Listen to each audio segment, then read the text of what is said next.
I didn't tell Leanne this at the time, but at that point, honestly, I thought I was going to lose my wife. You know, it's a serious one when we're in book corner. Anyway, got my cup of tea, and I just wanted to come on and give you guys a bit of a life update, a bit of a eBay update, and to talk about what's been going on. So if you do follow me on Instagram, you might know some of this, but for the people who don't, I just want to tell you what's been happening in the last week, the week from hell. Now, let me run through the whole story. We'll do story time first of all, and I'll tell you the reason why I'm talking about this today. So last Sunday, so the Sunday just gone, Leanne, my wife, woke me up in excruciating pain. Now, I've never seen anyone in this pain. She was bent over in a lot of stomach pain. We called 111, which, if you don't know and you're not from the UK, 111 is like the service you can call before you call 999. They asked Leanne certain questions. They said, we're going to call you back in 20 minutes now. From that phone call, I knew something was seriously wrong. And I'm one of them who, if I have anything wrong with me, the last place I want to put myself is to a GP or to a doctor's or to hospital. I'm one of them who will put things off and just say, I'll deal with it. Oh, by the way, we've got one of the cats here chilling behind me. Perfect timing for the film. Anyway, so we decided, or I decided to say to Leanne, do you know what, this looks quite serious, so let's get you to A&E. So for the people, again, who do not know, A&E, Accident and Emergency, is in the UK, part of the NHS. So we went to A&E and we turned up there around 6:30. And I've got some notes here because I know Leanne's going to shout at me later and say, you forgot to say this. But we turned up and she was at the desk telling them her symptoms.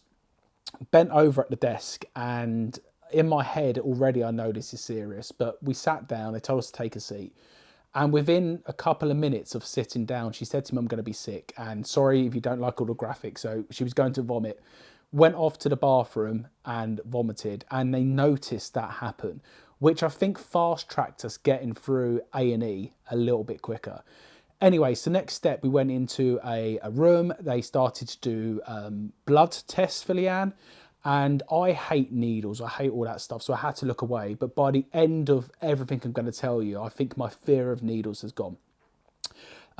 She was vomited in that room as well. They knew at that point something was up, and they put her on like an IV drip on one of these like things on wheels that you can wheel about on an IV. Anyway, so they hooked her up to that and said, we need to wait now for a doctor to see you.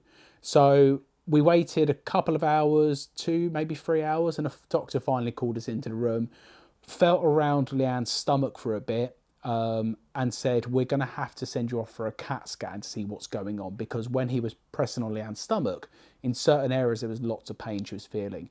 So again, waiting. And I talk about the waiting, but what I want to say is shout out to the NHS. Them guys deserve all the money in the world because they were absolutely fantastic. But we finally got to the position of Leanne going for a CAT scan, which is a scan to actually have a look like what goes on inside your body. I'll ping up a picture here of what the CAT scan machine looks like. Very cool, and it's weird to say that, but very good bit of kit. Anyway, long story short, we went then off to another room in a separate part of A&E. And at this point, Leanne is in so much pain, and she's having kind of 20 minutes of pain and probably 5 or 10 minutes where it subsides a little bit. So it's coming and going. And in my head, I'm thinking it's similar to like appendix. But what it actually turned out to be is, and I would tell you the name of it, but it's such a weird name, and it only affects like 2% of the population, and it's something to do with your intestine. Okay, so that showed up on the CAT scan. They saw it was inflamed, and they kept walking past and asking, have the surgeon team come and seen you yet? So at that point we knew it was going to be surgery. So in my head, like super worried, but do you know what, we're in the right place, in safe hands. And then something changed. So Leanne was lying on the bed at this point, but she's constantly rocking, vomiting, and she said to me, James, something's changed. I can feel it. This is different. This feels different. And at the time I thought, do you know what, it's just going to be another 20-minute cycle of pain. And what we didn't know at the time, and what we now know, is what had actually happened. This thing on the intestine had actually burst, and was releasing septic water around Leanne's organs. So she is writhing in pain at this point, sitting up. I'm standing over her, like rubbing her back, and she's telling me to get off. And for anyone who knows Leanne, like her act of service, or what am I thinking? Love language is touch, physical touch. So the fact that I'm rubbing her back and she's telling me to get off, like I know something's wrong. And she's screaming at this point. She's screaming. Her eyes are rolling in the back of her head. She's gone white as anything. She's asking for help. I'm at this point screaming at the nurse who's outside of the curtain, like, you've got to help my wife. And I didn't tell Leanne this at the time, but at that point, honestly, I thought I was going to lose my wife. I've never seen anything like it. And finally, the nurse came in, and Leanne's already on a drip for paracetamol. She's on the IV stuff. They're giving her oral morphine. But the nurse finally, I think, saw that something was seriously wrong. Went out, got a surgeon who came back, and after one quick look at Leanne, they got morphine straight into the veins on the cannula, I think it's called, the things you get anyway. And that kind of put Leanne a bit of ease for a little bit, but still in a tremendous amount of pain. So more hours go by. By this time, it's 7 o'clock. The surgeons come around and see us and say, she's going to go to surgery. We found this, it's inflamed. We're going to have to remove it. And if you don't like operations and screaming stuff, I'm going to go on to what actually happened. But we went off to another ward, got Leanne prepared for surgery. And at 11:20 p.m. at night, considering we was there at 6:30, and again, this is not me moaning about the NHS, they do a tremendous job for little pay, it's terrible really, but I left the hospital with the surgeon saying to me, we will call you once Leanne comes out of surgery. So in my head, I'm thinking to myself, right, we've got the weekend orders to pack, the business still has to run. Sorry, Lumos might join us for a chat. The business orders still need to run. So I've got to go and do stuff. So I left the hospital. I was updating friends, family, etc. Went and picked all my orders. Come home, packed, and then thought to myself, do you know what? I'm not going to be able to sleep. Like, my wife's in surgery. How am I going to be able to even sleep? Surgeon called us at 3:30, and that's when they told us it had actually ruptured and it was leaking this septic water throughout Leanne's body. No wonder she was in immense pain. And yeah, then they mentioned the term of surgery went as well as it could. Again, this is a squeamish part.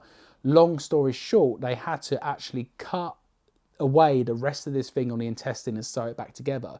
But because it had burst, they also had to cut 10 centimetres of Leanne's bowel and sew it back together as well. Super scary stuff, horrible. They did say they potentially were going to look at keyhole surgery, but because of everything, they had to do a full cut surgery. And they told me my wife was on her way to intensive care, but not to worry. And in my head, of course, you hear that conversation and you kind of say, is there anything to worry about, or do they know best? And at the end of the day, she's in the safest hands. So I said to them, as soon as she wakes up, you need to get her to call me, because I need reassurance from her, like she's still with us, she's awake, blah, blah, blah. So she did. She called me at around 7 in the morning, 7:30 in the morning, high as a kite and all the drugs.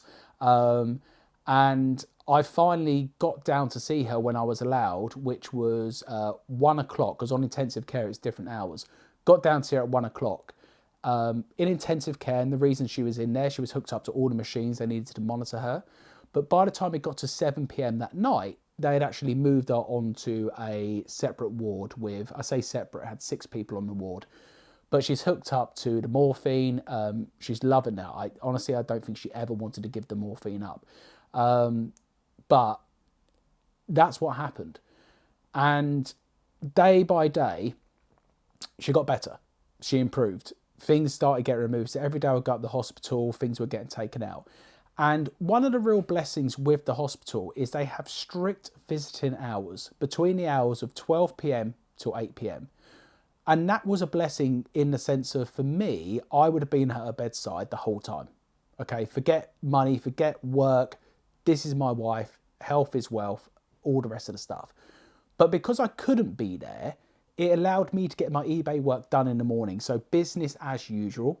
And if you saw my video I put out the other day, I had my best weekend of sales, which is just crazy to think of considering it's been a week from hell.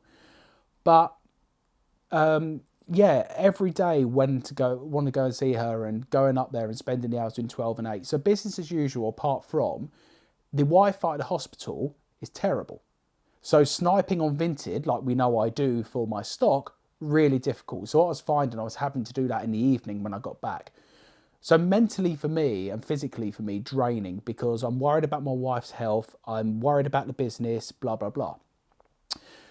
But we had some good news. So this Saturday just gone, so just under a week of her going in, they actually released her from hospital. Now, we said to them, do not rush this process, and they didn't. They said, we're going to make sure everything inside's working before we send Leanne home. But she's signed off now for 6 weeks, 6 weeks of bed rest. And she's a bit like me. She can't just lie there and sit still. Like for a couple of days, it's okay. After that, you get so bored and she wants to already do stuff around the house and I'm having to stop her. But she's been signed off for 6 weeks. But because she's in her probation with work, she does not get paid for them 6 weeks.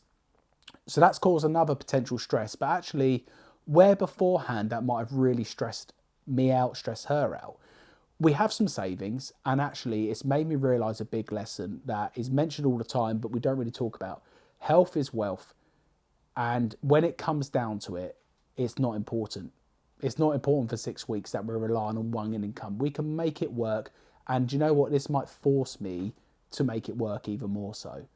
So the message here is not about feel sorry for James, feel sorry for Leanne, like that's great. And what I will say is shout out to all the people who sent us lovely messages, including Tech from the group who said to me, if I need my calls covered, don't stress about it.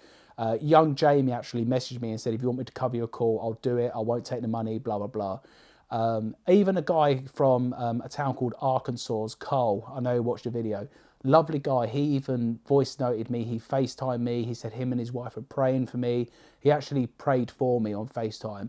And then he sent Leanne a lovely voice note as well. Just little things for people who you've never met before. But the message is this. The benefit I had with selling on eBay, and it doesn't have to be on eBay. He's coming to join us. It doesn't have to be on eBay. It could be on any platform you want. So it could be Vinted, it could be Whatnot, it could be eBuyGum, Facebook, Depop, Etsy. I probably missed a few. But whatever platform you sell on, you have the benefit with eBay, I find, to make money while you sleep. So I knew regardless, every night my head hit that pillow, I could have the potential chance of waking up to earning money. Where I know at the moment Whatnot is really popular, and I think live selling could be part of the future of reselling. But this has made me realise that when a lot of people are completely closing down like eBay or just going 100% on Whatnot, I know for a fact that I would not have the energy coming back from spending all that time with my wife at hospital to actually then go and do a Whatnot live show. I just wouldn't have the energy to do it. I couldn't bring the best version of myself to do the show. So what I will say, we all think about the eBay problems, okay? And eBay's not perfect. I don't get paid to promote eBay. It's just a platform I sell on, sorry. And that's the key for this video. You got to do what works for you and your business model. What I do is not going to work for Joe Blogs down the road. And what, I was going to say Simon Smith, but that's calling out Simon. Simon Jones down the road, his cousin, he might have a different model to me. You've got to do what works for you. You've got to sell on the platform that works for you. You've got to run the business that works for you. There's so many different ways to do this. You could even go to an auction house on a Thursday and sell your items down the car built on a Saturday. It's still reselling. So just because I'm an eBay reseller, it's still reselling. So the message I'm trying to get across here is don't take the platforms for granted. Because if I was to only do, say, live selling as an example, I'd have had to have so much energy, and I think that would have really hurt me in the last week. So have I felt the pain of this happening? Absolutely, but it's also taught me a lot of good life lessons. Health is wealth, family first, and the final message I'll say, if you notice anything wrong with you, don't be scared to go and speak to someone, go and see a GP, a doctor, etc. I'm not here to give medical advice because I'm guilty of this. But I do question myself that if we had left that and that had burst at home, what would have happened? We don't know. Anyway, thank you for watching. Thanks for watching the life update. Sorry about Lumos coming to join us for a cuddle. As you can see, he likes his cuddles. But thank you for watching, and stick with me, because the next 6 weeks are going to be pushing on and trying to make up the deficit of that money. See you soon.